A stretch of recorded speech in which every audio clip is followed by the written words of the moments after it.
Always drinking here at 3160. Seriously, should you be drinking in your third trimester?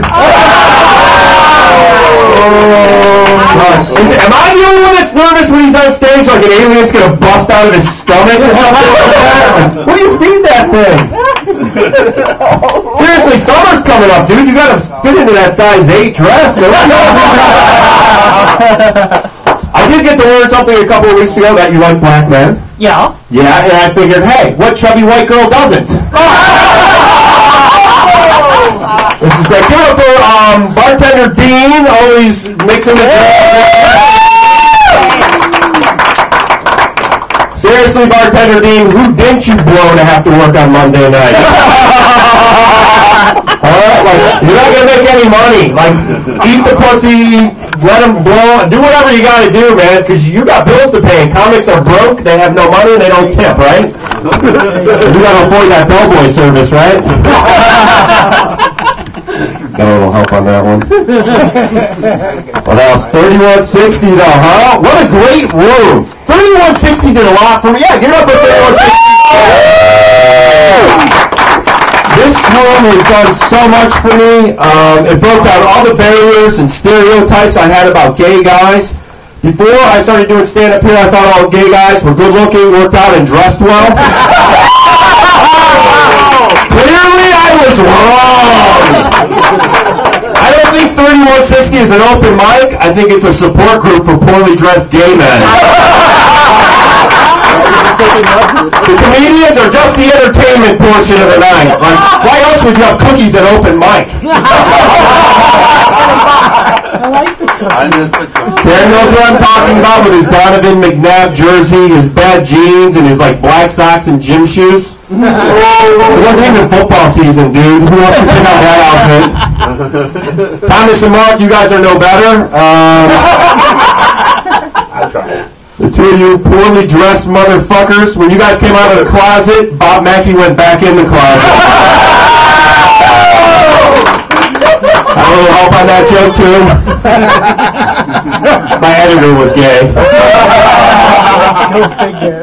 A lot of this room is called 3160, and that's because of the street address, right? That's what I thought. Yeah. But the real reason is because it's 3,160 bad jokes told by Thomas and Mark that didn't get a laugh. It's called that. Thomas and Mark, you guys are funny like OJ is innocent. Because you're white. Yeah. All right, Mark, this one's going to hurt me a lot more than it's going to hurt you. You're going first here. Mark, when I first met you, I was like, what the hell happened? Did Smokey the Bear fuck the purple Teletubby? You're so fucking ugly, dude. You were such a cute baby. What happened? I brought Mark's baby picture. Look how cute he was. You were such a cute baby. I mean, what the fuck? How'd you let yourself go? That's for you. Tattoo.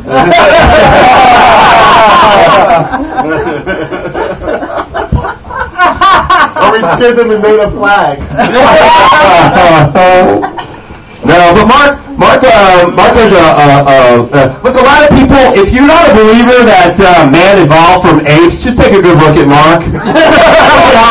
Look, the hair comes all the way off, the thing around his neck. I mean, you actually have more hair in your body than most apes at the zoo. I don't know, did it hurt when you were separated from your twin brother, Otto the gorilla? I remember going there and seeing him in the cage. Otto would be beating his chest. Mark was braiding the other gorilla's hair.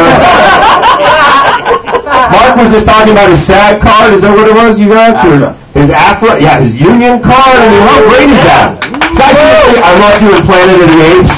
He didn't even need makeup or hair. They were actually shaving his back and putting it on the other costumes. So fucking hairy. Hairy. Mark is a Jew, which means he's one of the chosen people according to the Bible. Evidently, he wasn't chosen to tell jokes.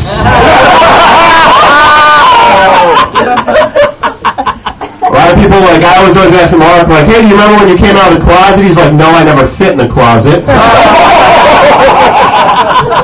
Mark was telling me, like, he knew he was gay when, like, he had his bar mitzvah, and a lot of the other kids had like baseball and football as the theme, and Mark had he had like My Pretty Pony and unicorns and rainbows. I have Mark's bar mitzvah picture here if anyone wants. Oh, here it is, Mark's bar mitzvah. There's a hot coil portion right there. There you go, that's for you. You can keep that. I think I spent way too much time on that. I didn't laminate. I don't even do this shit at work, and I actually laminated the pictures for him. So we can hang up. Whatever that is, I don't know what it is. Right here. So Mark, let's get down and dirty here. Mark, you are so big and fat that during the International Man of Leather Week, you had to hollow out a couch and wear that. Mark's so fat that when he picks up guys, he picks them up two at a time, one to hold his ass open while the other fucks him. No. Okay, wow. Come on, Mark, you're fat, gay, and Jewish. How could you be so unfunny, dude? Come on. You just got a lot of creepy uncle in you. Hope to see him to say it. Everyone who's had a creepy uncle in them. What's that? I'd like everyone laugh that had a creepy uncle in them. There you go. I get to the Thomas Bottoms, or as the Jewish community calls him, Thomas Tushy. Seriously, Thomas, you named yourself Thomas Bottoms? Right. Like, what are you, a 19-year-old frat guy? Like, what the fuck, dude? Shouldn't you be out, like, date-raping girls at the SIGAT party with that name? I mean, like me calling myself, like, Tommy, I like to get my balls sucked by Asian chicks. To you calling himself a racist, you know? That's weird, dude. You know what I love most about Thomas Bottoms? Like, he saw me and he's like, "Hey, Tony." I'm like, "My name's Todd." I don't even know my name. Doesn't even give a shit. Did you buy him a shot? No, I don't need to. Leave me alone. Buy him a shot and he'll remember your name. I guarantee it. Well, I don't want him driving by my house later. You know what I'm saying? No, but I love it because I love how Thomas like plugs the room. He like always plug in the room and then never shows up to it. But every week I get here, it's Mark. Thomas like, "Oh, I was at another show doing time." You know, you got a good room and the host doesn't even show up. Experiment. What else? Thomas is so gay. I remember the first time I met him, my gaydar didn't go off. He actually jammed my gaydar and broke it. He's so flaming, I was afraid to smoke around him that I would just go up in flames. I'm going to match.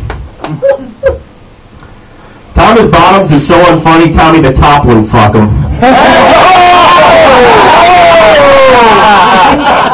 I don't know, have you guys been to Thomas's new blog? It's called www.nooneListenToMySet.com. Thomas Bottoms is like Paula Poundstone. Poorly dressed, talks about her cat on stage, and loves molesting children.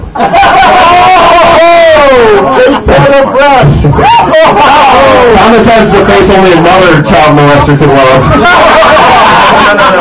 Thomas looks like Lex Luthor fucks Lex Luthor. And had a baby.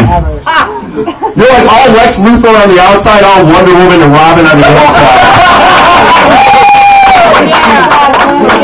And your open mic is a lot like the Legion of Doom in here, you know? All these hack-ass comics. Right now they're doing a show somewhere called Comics You Should Know. These are like comics no one gives a shit to know. Or as I like to say, comics Thomas wants to blow. Yeah. That was the dirty version of that show. What else? Thomas has done a lot for the gay community, and I applaud him for that. Like, Thomas has done so much for this room and the gay community. He's done what, like, Khalil has done over the last 10 years for the stand-up community. It's completely irrelevant, annoying, and unfunny. Dude, seriously, Thomas, you are so unfunny, I'd rather watch Jay Harris eat it on stage for 10 minutes, and then after that, have him talk my ear off for 10 minutes and tell me how funny his set was.